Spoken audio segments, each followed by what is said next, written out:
হযরত আব্দুল্লাহ ইবনে আব্বাস রাদিয়াল্লাহু তাআলা আনহু হতে বর্ণিত, তিনি বলেন, রাসূল সাল্লাল্লাহু আলাইহি ওয়াসাল্লাম সাদকায়ে ফিতরকে ফরজ করেছেন রোজাকে ভুল ত্রুটি থেকে পবিত্রকরণ ও দরিদ্রদের পানাহারের ব্যবস্থার উদ্দেশ্যে।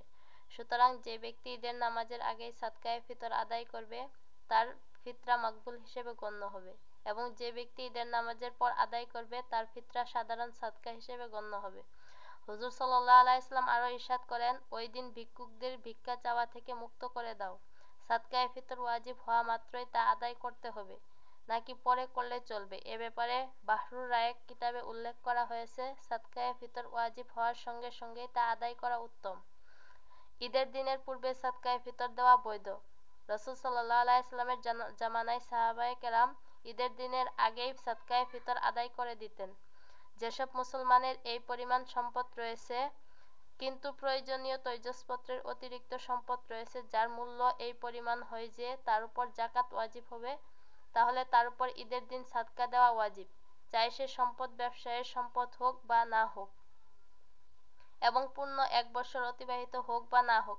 শরীয়তের পরিভাষায় একে সাদকাতুল ফিতর বলা হয়।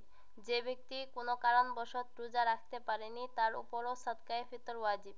যে রোজা রেখেছে তার উপরও ওয়াজিব। যে শিশু সন্তান ঈদের দিন সুবহে সাদিক হওয়ার পর জন্মগ্রহণ করেছে তার পক্ষ থেকে সাদকা ওয়াজিব নয়, কিন্তু যে শিশু সুবহে সাদিকের পূর্বে জন্মগ্রহণ করেছে তার পক্ষ থেকে সাদকা দেওয়া ওয়াজিব।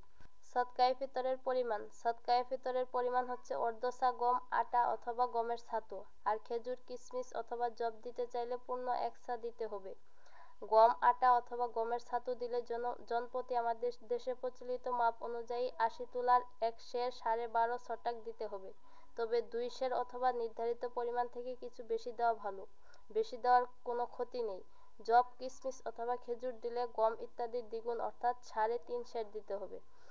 কোনো ব্যক্তি উল্লেখিত দ্রব্য ব্যতীত অন্য দ্রব্য দিতে চাইলে যেমন চাউল ইত্যাদি সমপরিমাণ নয়, বরং হিসাব করে দিতে হবে, অর্থাৎ গম, জব, কিশমিশ ও খেজুর ইত্যাদি সমপরিমাণ মূল্যের সমান দিতে হবে।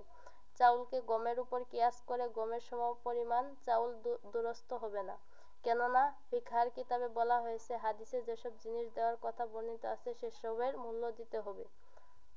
নামাজ, রোজা ইত্যাদির ফিদিয়ার মাসআলা। কোনো ব্যক্তি তার জীবিত অবস্থায় নামাজ, রোজা ইত্যাদি কাজা করে থাকলে মৃত্যুর পর তার ফিদিয়া বা কাফারা দেওয়ার জন্য ওসিয়ত করা ওয়াজিব।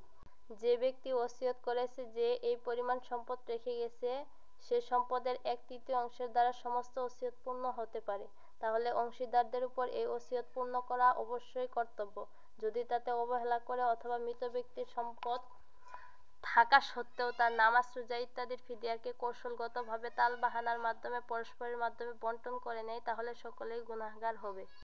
আর কাফফারার জন্য প্রত্যেক মিসকিনের ২ বেলা পেট ভরে খাওয়ানো আবশ্যক। ১ বেলা খাওয়ালে কাফফারা আদায় হবে না।